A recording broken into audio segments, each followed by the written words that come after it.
कितनी अजीब बात है ना। हम जिन माँ बाप ने हमारे लिए सब कुछ किया है हमारी ज़िंदगी के लिए, उन पर हमें कभी कभी भरोसा नहीं होता। हम बिना आइडेंटिटी के और बिना कुछ प्रूफ लिए न जाने घर में नौकरों को जगह मिल जाती है, लेकिन कभी कभी माँ बाप को अनाथ आश्रम या कहीं और रहना पड़ता है। और कभी कभी ये भी हो जाता है कि जिस बेटे को हम खानदान का चिराग बोलते हैं, उसने अगर अलग डिसीजन ले लिया, अपने मनपसंद की लड़की से शादी कर ली, तो वो हमें गलत लगता है। आज मैंने एक न्यूज़ देखी, एक जातिवाद के ऊपर की एक अदर कास्ट की लड़की को घर से बाहर निकाला गया खींचते हुए।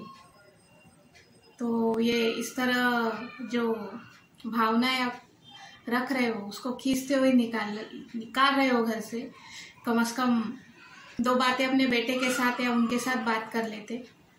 जब आपका बेटा कहीं घूम रहा था तब आपको ध्यान नहीं आया, जब वो लड़की लेकर आई तब आपको सब कुछ ध्यान आया।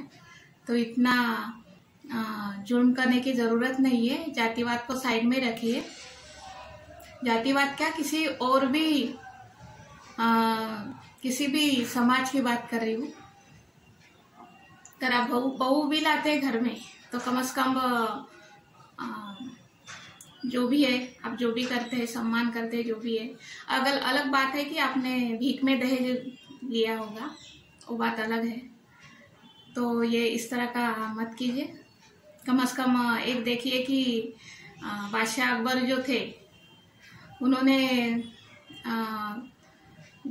अनपढ़ थे, वो पढ़े लिखे नहीं थे, लेकिन जिस तरह उन्होंने महारानी जोधा से शादी करके उन्होंने जो एक पतिव्रत बोले वो जो निभाया ना, तो शायद ही कोई मारवाड़ी भी अपने पत्नी के साथ इस तरह का बिहेव नहीं करता। इतना अच्छा उन्होंने रानी जोधा बाई को इतना उन्होंने सम्मान दिया।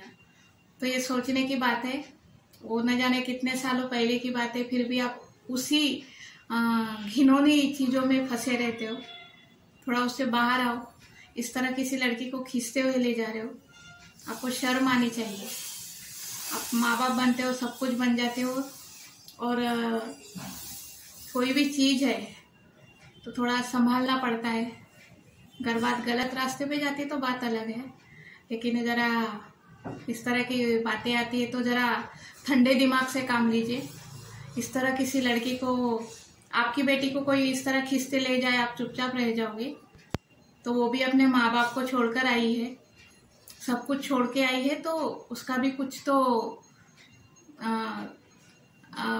हक या हक बनता है आपके ज़िंदगी पर।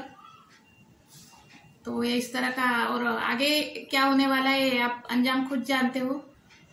उस लड़की के ऊपर इस तरह अन्याय किया तो आपका क्या होने वाला है ये तो सब जानते हैं। तो इस तरह मत कीजिए। बस इतना ही कहना था।